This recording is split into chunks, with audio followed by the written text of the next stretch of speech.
By the power of time, El Shaddai, El Shaddai, Erkampan Adonai. I will praise you till I die, El Shaddai.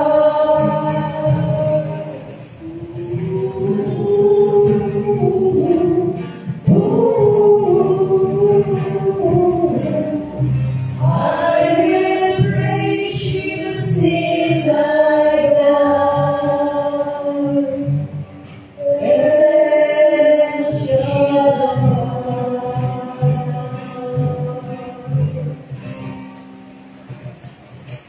Praise God. Hallelujah. Hallelujah. Sa ngalan ng Ama at ng Anak at ng Espiritu Santo. Amen.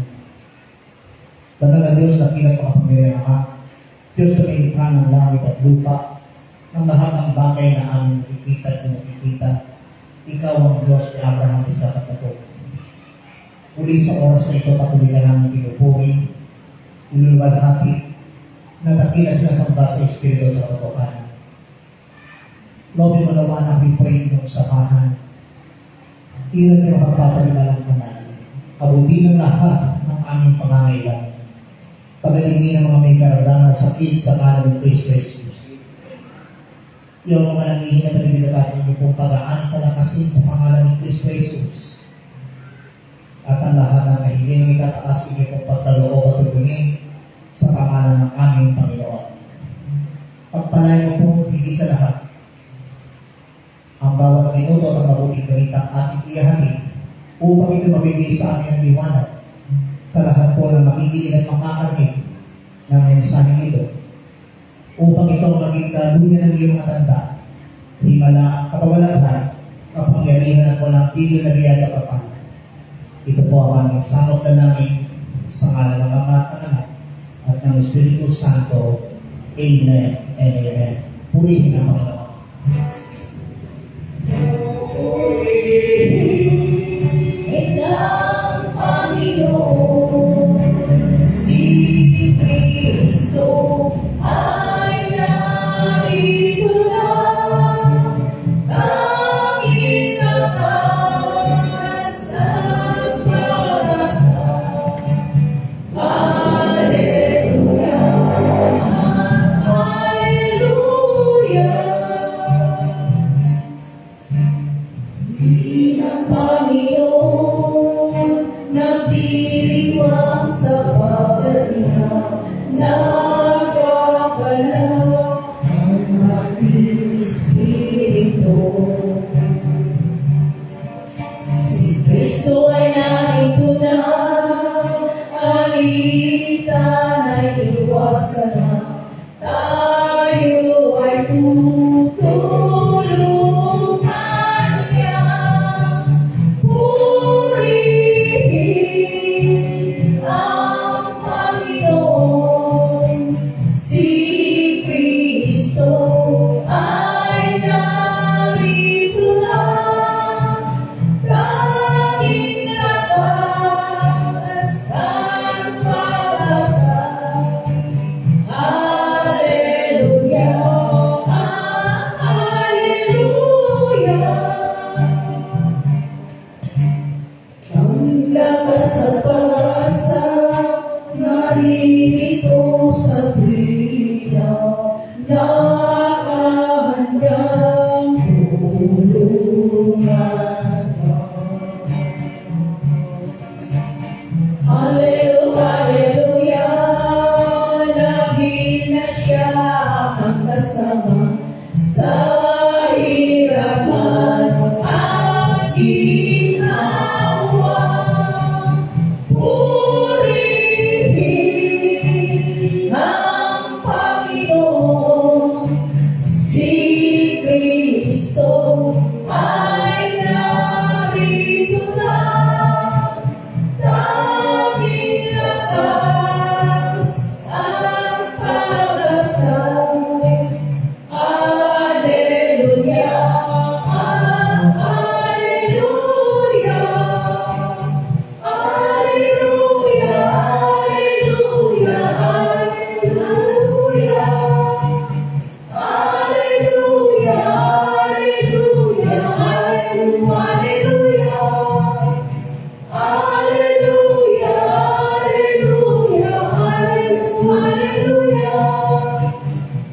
Hallelujah, hallelujah, hallelujah,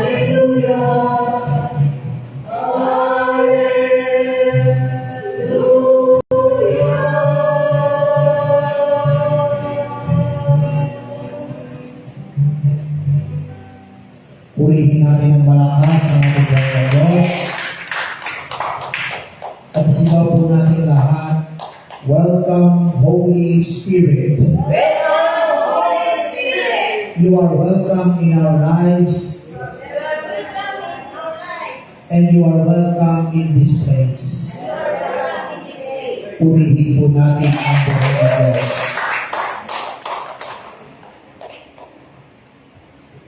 Brothers and sisters, ito pong ebanghelyong ating mababasa para sa araw ng linggo ay dalawa.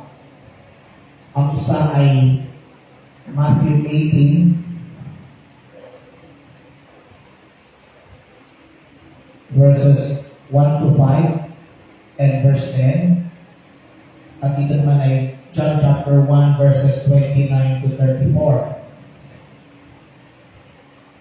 Ito'y may kaugnayan sa pagiging banal na sanggol ang ating Panginoong Yesus. Ito'y kapistahan ng Senyor Santo Niño. John chapter 1, verses 29 to 34. Ebanghelyo ayon kay San Juan, kabanatang 1, simula talatang 29 hanggang 34. John chapter 1, verses 29 to 34. The next day, John saw Jesus coming toward him and said, "Look, the Lamb of God who takes away the sins of the world. This is the one I meant when I said, a man who comes after me has surpassed me because he was before me. I myself did not know him, but the reason I came baptizing with water was that he might be revealed to Israel."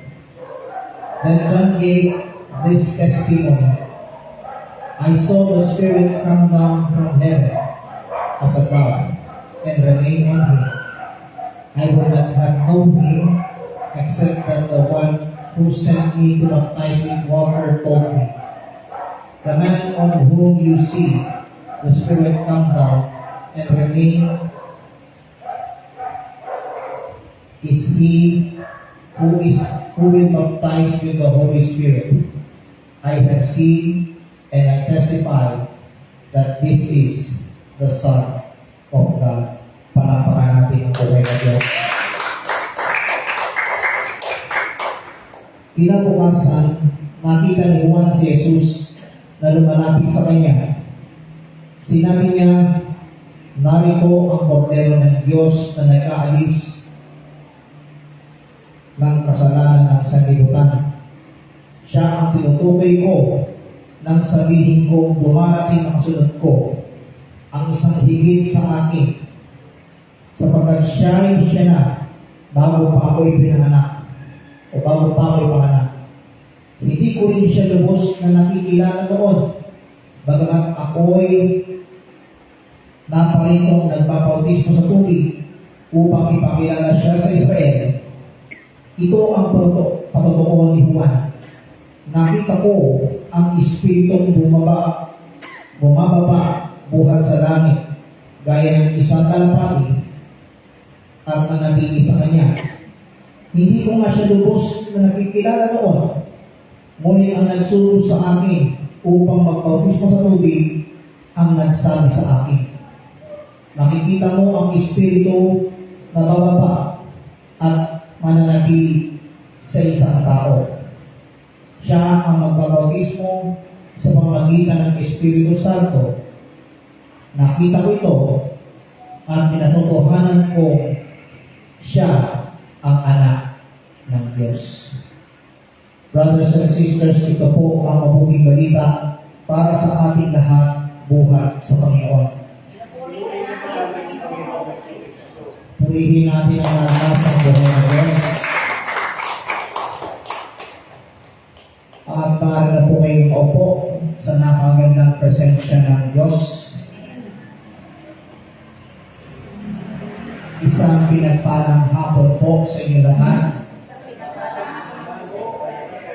At maging kayo mga nakatunghay sa content program na Healing Message from God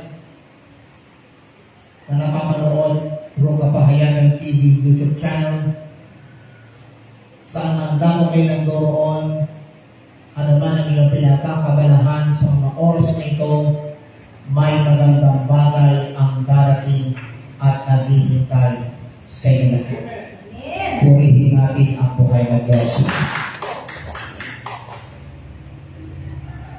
Ang ating ulo ng makalangit na balita na ibig ko po ipapatid o ibahagi sa inyo ay ang pamamagitan kong deep relationship with the Lord.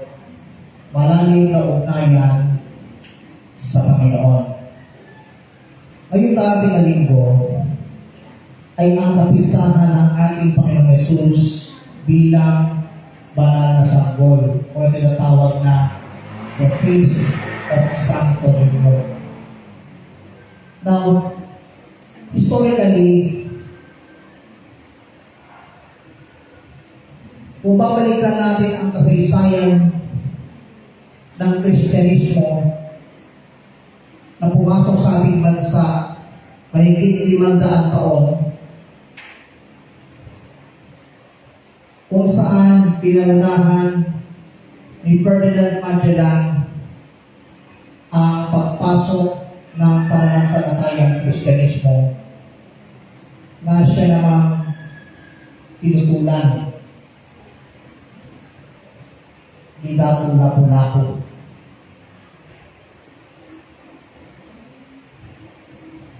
Bagamat ang isang raha ay tumanggap ng pananampalatayang Kristyanismo noong maganap ang pinakaunang misa na isinagawa sa Limasawa Island more than 500 years ago, mula 1521. At dito natin makikita ang paglagay ng imahe ng Santo Niño sa tinaguriang the Queen City of the South.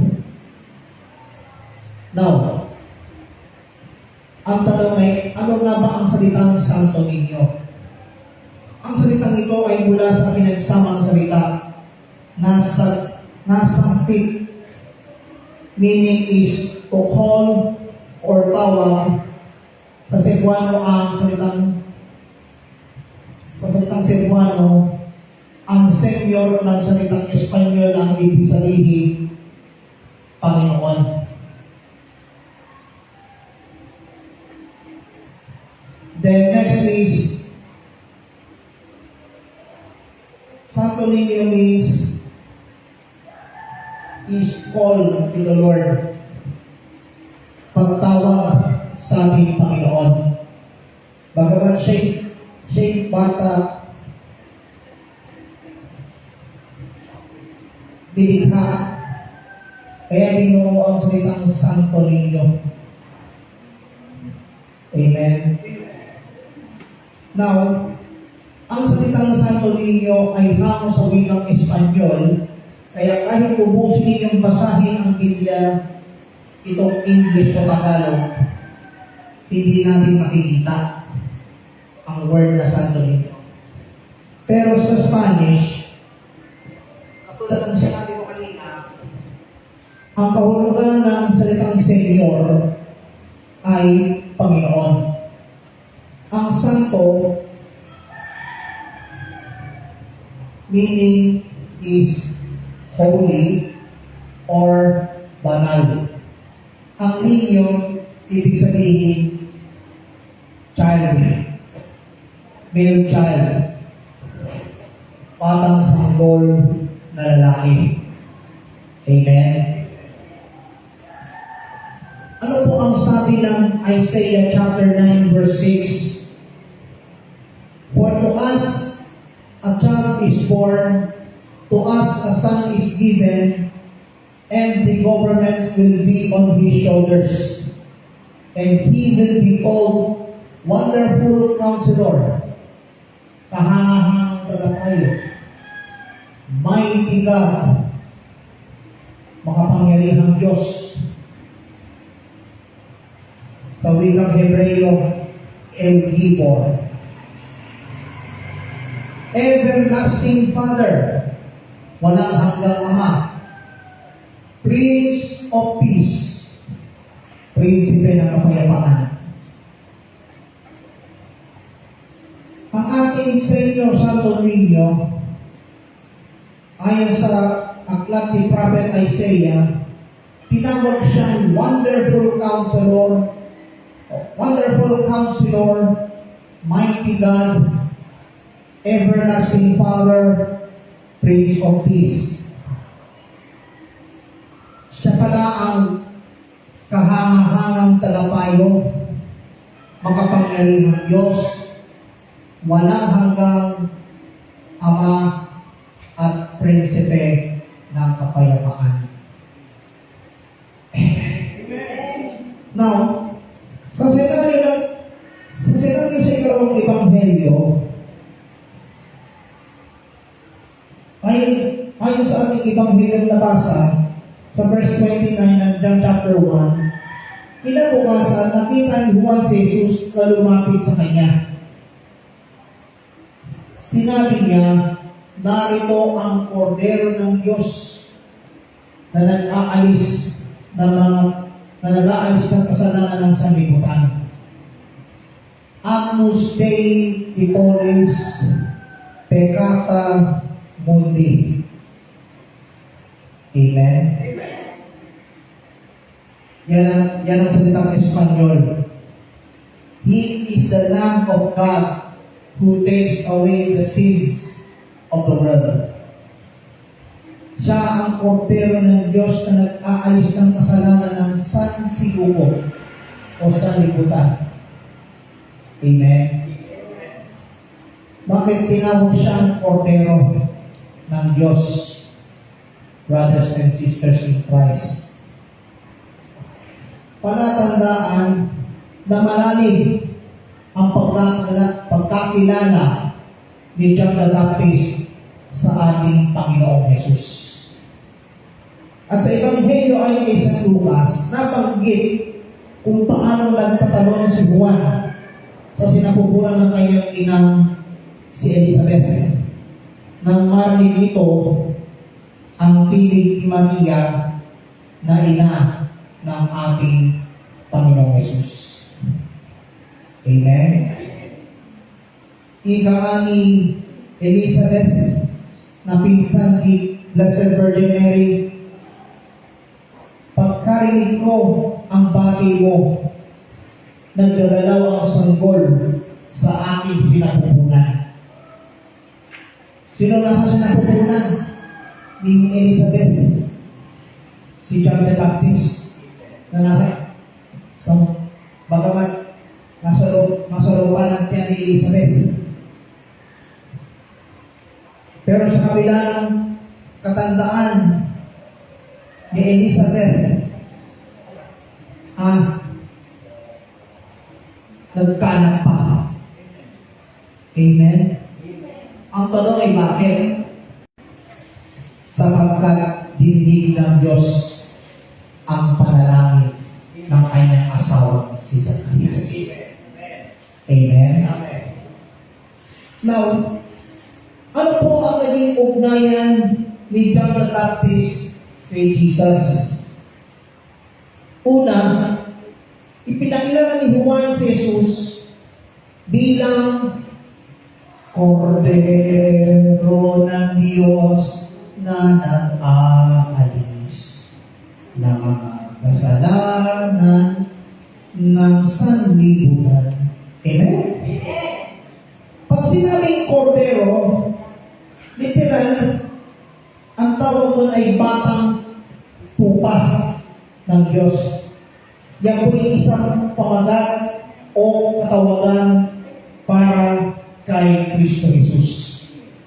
Sapagkat siya ang Kristo isinakripisyo o inialay na gaya ng isang batang tupa upang matanggal o maalis ang mga marunong o ng mga kasalanan na gawa ng mga tao o ng mamamayan ng Diyos. Kaya siya tinawag ng kordero ng Diyos sapagkat tulad ng batang tupa, inialay ni Kristo ang kanyang sarili sa krus. Para ano? Para manghanga? Hindi. Para alisin at tanggalin ang lahat ng mga bagay na nagpaparumi sa pagkatao ng bawat isa sa atin. Purihin natin ang Panginoon. Ang tupang alay o lingkod ng Diyos ang kahulugan ng salitang kordero ayon sa lumang tipan. Amen? Now, sa mga tuwid, si Jesus ay lingkod ng Diyos. Napakaliwanag na sinabi ng Panginoon,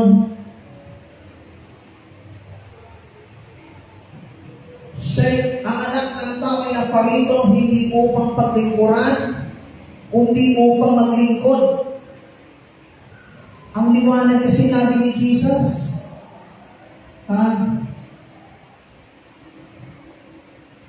the Son of Man came not to be served, but to serve,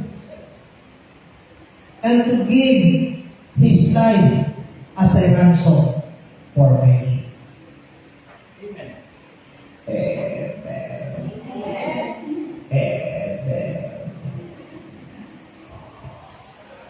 Alam nyo, 2026 na, ay di ilan lang ang nandihin. Where are somebody else?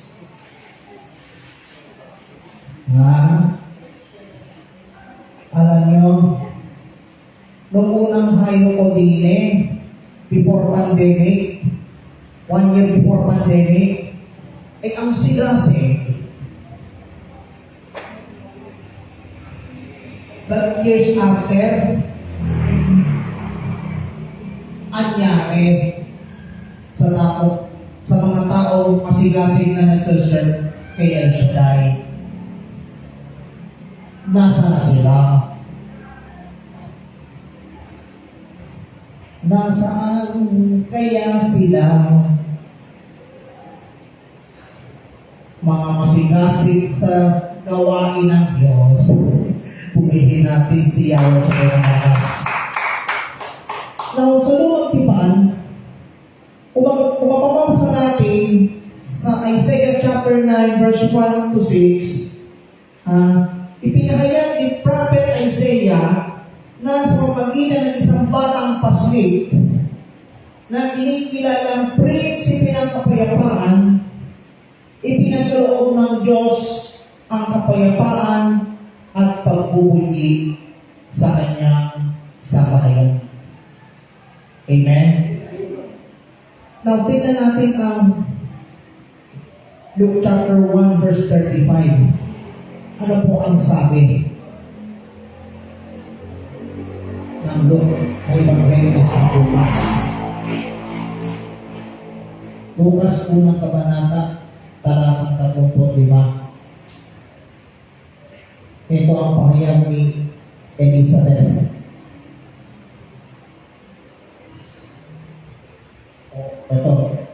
Ito ang pahayag ni Angel Gabriel kay Virgin Mary. Bababa sa iyo Espiritu Santo at nililiman ka ng kapangyarihan ng kataas-taasan. Kaya't banal ay panganganak mo at tatawaging anak ng Diyos. Amen? Now, imagine, ipinahayag ni Prophet Isaiah sa pamagitan ng bata na tatawaging prinsipe ng kapayapaan, bibigyan ng Panginoon ng kapayapaan ang pagsasaya sa kanyang bayan. Amen? Now, sa propesiya, iaalay niya ang kanyang buhay sa krus upang maligtas ang lahat ng sinumang sumasampalataya sa ating Diyos Kadakila. At ang kanyang dugo ang siyang maglilinis sa lahat ng mga bahid na iniwan ng kasalanan. Upang ano? Upang maging kaaya-aya muli sa mata ng Ama ang buong sanlibutan. Amen. Amen po ba? Now, si Jesus ang siyang kamag-anak ni San Juan Bautista. Kaya si Juan marahil ay nakilala si Jesus mula nung sila ay mga bata. Ngunit sa oras na iyon, hindi maintindihan ni John the Baptist na si Jesus ang pinatawag na Mesiyas. Now, ngayon pa man, pagkatapos ng pagbibinyag ni Jesus, naunawaan ni Juan Bautista kung sino talaga si Jesus. Amen? Now, nilalarawan ng makarang ebanghelyo ang bautismo ni Juan ay ni Jesus o pagbibinyag kay Jesus. Amen? Kung matatandaan natin ang last week's na Sunday Gospel, nang mabautismo si Jesus, siya'y umahon sa tubig, nabuksan ang langit, at bumaba sa kanya ang Espiritu ng Diyos gaya ng isang kalapati. Ang isang pinig mula sa langit ang nagsabi, "Ito ang aking anak, ito ang minamahal kong anak, na lubos ko kinalulutan." Dalubos ko kinalulutan. Purihin si Jesus. Kaya nais tayong bigyan ang kahulugan ng bautismo ni Jesus. Kung makikita natin sa verse 39-40 ng nakang ebanghelyo, na lumapit si Jesus kay Juan Bautista upang magpabinyag. Ito naman si John, nakuha pang sa naulain si Jesus. Bakit? Sapagkat kilala niya si Jesus. Ano pong ibig sabihin ito? Hindi kailanman nagkasala. Siya ay palagi mabuti. Amen? Kaya hindi niya kailangan ng binyag upang ipakita na nagsisisi si Jesus. Now, pero nakita ni Juan Bautista ang banal na Espiritu na bumaba sa langit at natanto niya na si Jesus ang Mesiyas, ang anak ng Diyos Kadakila. Purihin ang buhay ng Diyos. Now, Kanina habang ako'y bumabiyahe, papunta dito, biglang bumalik sa mindset ko yung pong isang popular song noong 1980s na inawit ng yumaong young actress at singer na si Julie Vega. Ang naging title ng awitin yon, Somewhere in My Past. Anong sabi po ng awitin yon? Can it be true? Could I be wrong? There's somewhere in my past. There I was loving you. Can it be true? Could I be wrong? There's somewhere in my past. Da, da, da, da, da, da. Amen? Habang pinakikinggan ko ulit yung kantang yan, biglang napasakap sa isip ko, ano kaya ibig sabihin ng awitin yun? At bakit binabalik-balikan pa? More than 4 decades na ang awitin yan. Then the Holy Spirit revealed about that and said, that song you watched and sing on your mind is what that message that the people loves me. Even people getting wrong. Purihin si Jesus. Now, ito po ang hamon sa ating buhay espiritual at pananampalataya. Ano ang ugnayan natin sa ating buhay na Diyos? What is our relationship to the Lord?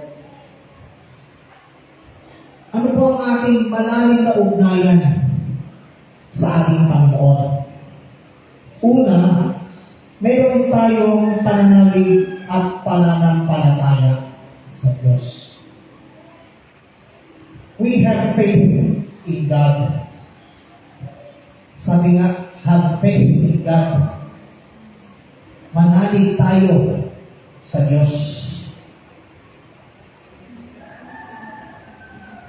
Anong ibig sabihin itong hamon na ito?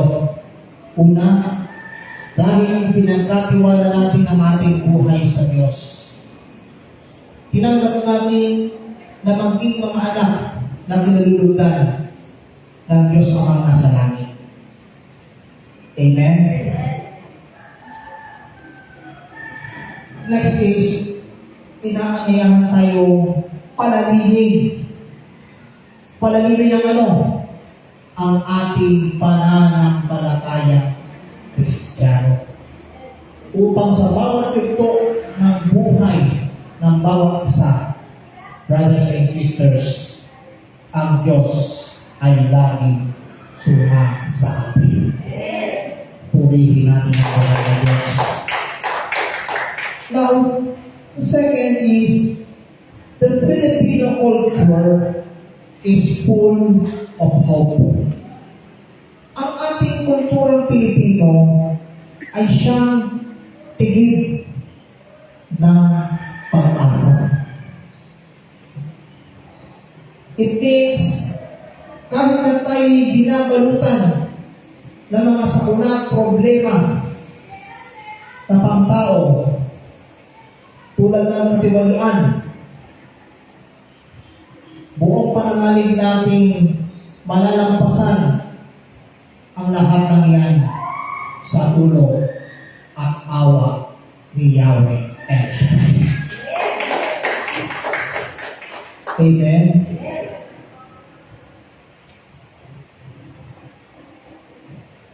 Kaya maraming mga sigalot sa buhay ng tao. Bakit Imagine po ninyo, sa nagdaang mga naging Pangulo ng bansa, laging naghihirap. Amen? Ang dami mga naging krimen, ang dami mga namuhay sa mga maling gawain, kaya nasisira ang pamilyang binunod ng Diyos. Subalit, kung kayo'y nakatuon sa mensahe at kapahayagan ni Yahweh El Shaddai, naniniwala ako sa grasya at awa ng Diyos, may magandang bagay ang darating at naghihintay sa bawat isa. Pumihig si Yahweh El Shaddai. Now, sa bawat pagsubok, tila tayo mga batang unti-unting natuto, lumalago at tumitibay ang ating paninindigan. Amen? Maging tapat tayo. Saan? Sa pananampalataya. Ito'y dahil sa Panginoong Jesucristo na naging patayan ng ating buhay Kristiyano.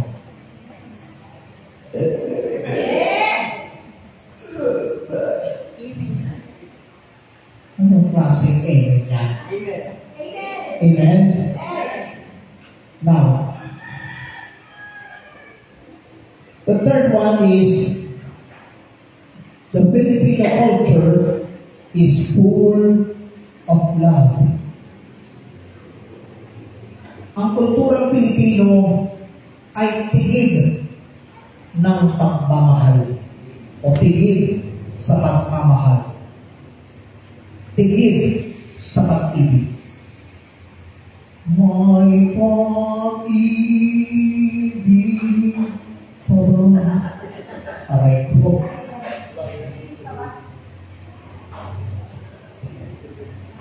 It means, first, ang mga Pilipino ay pinagbubuklod ng pag-ibig at pagkakaisa.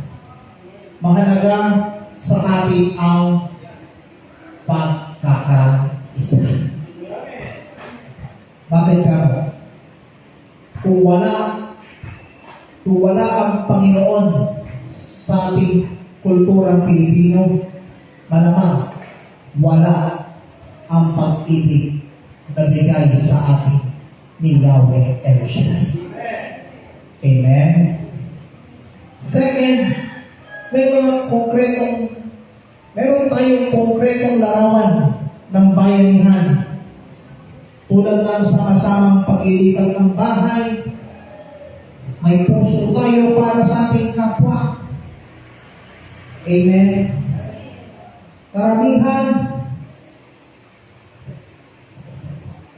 tumatambay lang sa kanilang bahay, tinataboy pa. Amen? Ang tanong ay bakit? Pag hinayaan mong tabuyin yung tumatambay lang at natutulog lang, ano mangyayari? Makakaramdam ka ba ng love? Siyempre, hindi.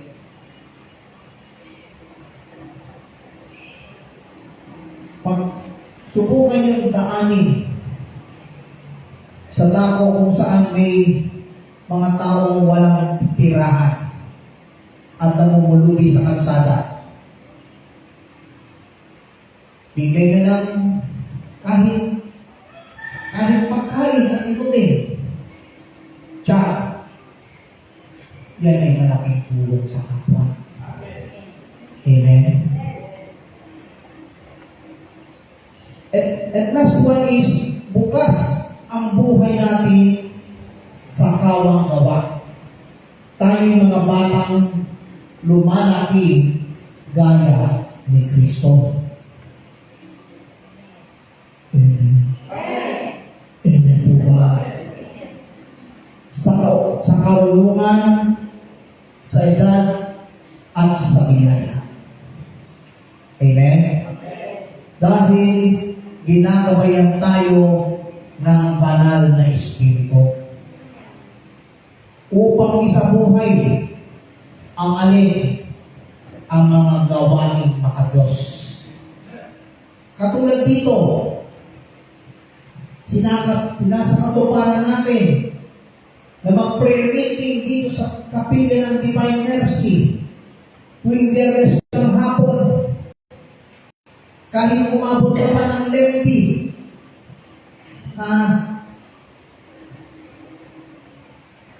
pagsikapan na isabuhay ang mga gawaing makadiyos. Amen? Naway mas sumigtig ang ating pagkakakilala kay Yahweh El Shaddai. Purihin ang buhay ng Diyos.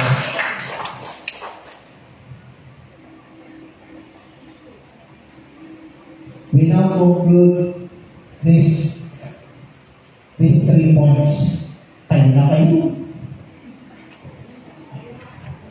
Una, si Jesus ang sanggol na lubos natin ipinagdiriwang ang kapanganakan.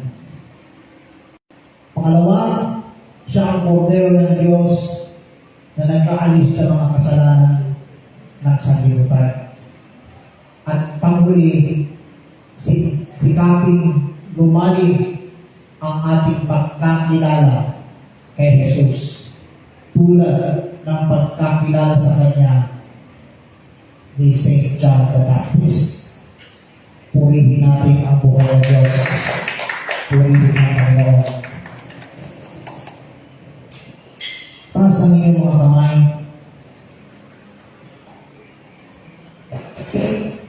Ang inyong mga mata, iyo po ang inyong ulo.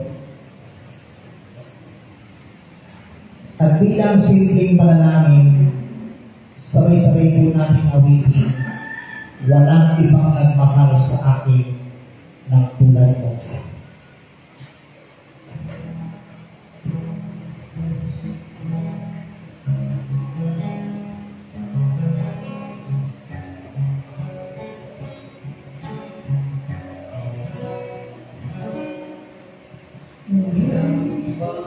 Mahal sa akin ang tulad mo.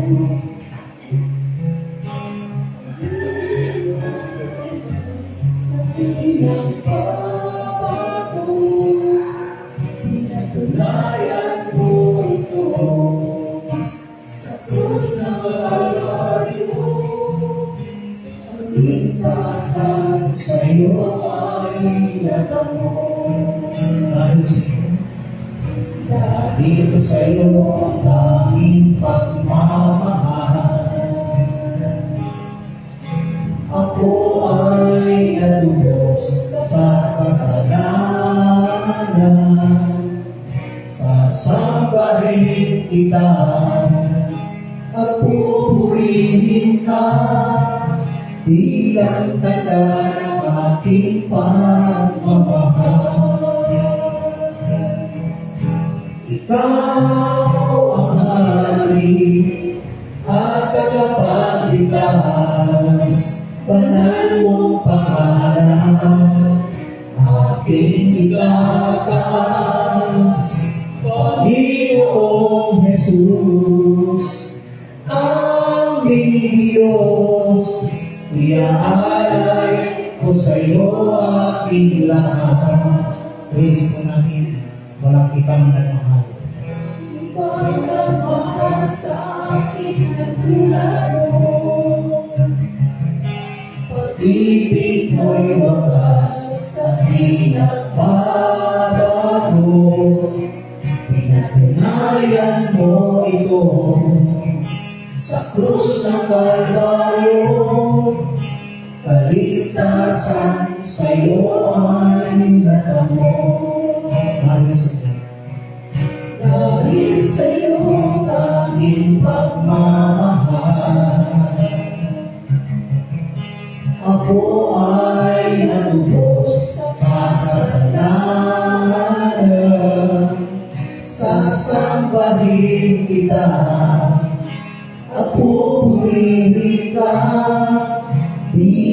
tanda ng aking pagmamahal.